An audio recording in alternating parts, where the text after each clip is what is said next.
In my last video, I unboxed the Sony A7 III. Now I got the body only version instead of using the kit lens, so I had to order a separate lens. I now have that lens and I can't wait to open it up. This is the Tamron 28-75 2.8 zoom lens.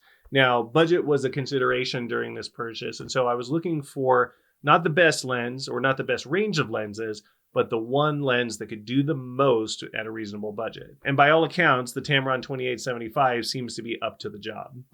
Let's open it up and see what's in the box. I have a hunch it's going to be a lens.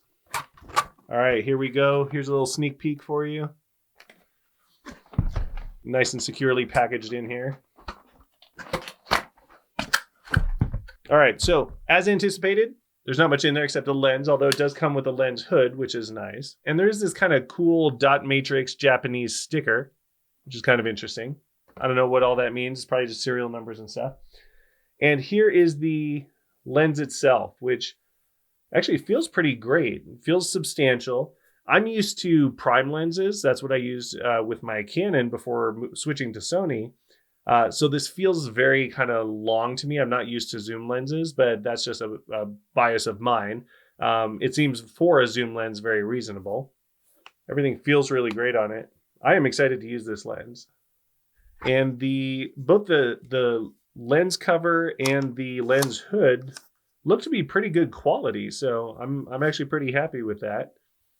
Taking a look at the back here, don't know if you're curious, but that's what it looks like. That would be the Sony E-mount. So let's get this thing attached and see what it looks like. So I'm used to having a heavier camera with a battery grip and a lighter prime lens. So it's going to take me a while to get used to the physics of this. But it feels great. It's got I kind of appreciate having a variation from the Canon aesthetics that I'm so used to. And so the ergonomics are a little bit different. The finish is different. The angles are different. Both with the Tamron compared to the Sigmas that I'm used to and the Sony compared to the Canon that I'm used to. So I'm actually really excited to try this. I like changing things up and I haven't for a long time. So this is going to be a great change. So I went to go take a look at what this looks like through the viewfinder, and then I remembered that this is a mirrorless camera. So I'm going to have to put the battery pack in it. Yes, the battery that came with the camera had some juice in it. So I'm excited about that. Oh, the focusing on this is amazing.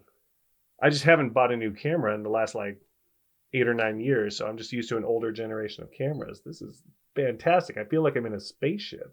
Focusing is amazing. And this zoom range is going to be great. I'm not used to having this. I'm used to just zooming with my feet. I had a 30mm prime and a 50mm prime. And this 28-75 range actually gives me a better coverage than that without having to switch lenses out. So there are advantages to primes, of course, but I'm excited to try a zoom lens, especially one that gets 2.8, which will get me pretty close to where I was with the primes. I'm not going to waste any more time talking to you. I want to go test this thing. So I'm going to go take it out, take some video, take some photos, and see how this thing performs. So I'll be posting those results in future videos. I hope you'll subscribe and follow along.